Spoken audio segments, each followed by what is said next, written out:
What is Internet of Things IoT explained and how IoT works? Shovik Paul, January 24, 2021. Internet of Things, you may have listened to this term many times from the past few years. But, what is this Internet of Things? And why it's becoming so popular? Let's take a look at it. So, according to Wikipedia, the Internet of Things describes the network of physical objects that are embedded with sensors, software and other technologies for the purpose of connecting and exchanging data with other devices and systems over the Internet. Now let's simply this thing. First, tell me how we are connected? Through the Internet, right? We can communicate with each other, share knowledge and opinions to each other through the Internet. Even nowadays, web-based PAX systems are also communicating through the cloud.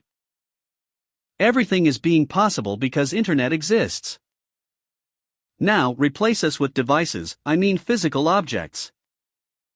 When devices communicates with each other through the Internet, it will become the Internet of Things. Fair enough?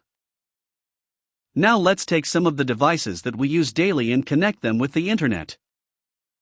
Example 1. Suppose a temperature sensor and an air conditioner both are connected to the Internet and communicating with each other all the time. So, the temperature sensor will scan the temperature outside and share that with the AC.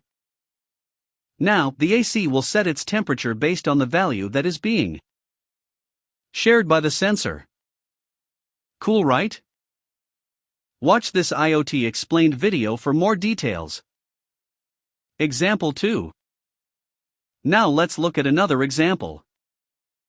Suppose you have a camera in your door. So every time when someone comes to the door, first the camera will scan the face, then it will try to match with the previous data from the database. If the person matched, the camera will communicate that with the lock and will unlock it automatically. Then it can also set the AC temperature based on the previous analytics, and can play his or her favorite show on the TV as well. IoT also has industrial benefits. Here is an article if you want to know more about Internet of Things. Now tell me, what do you think about IoT? Do you have a smart device in your home? Let me know in the comments below.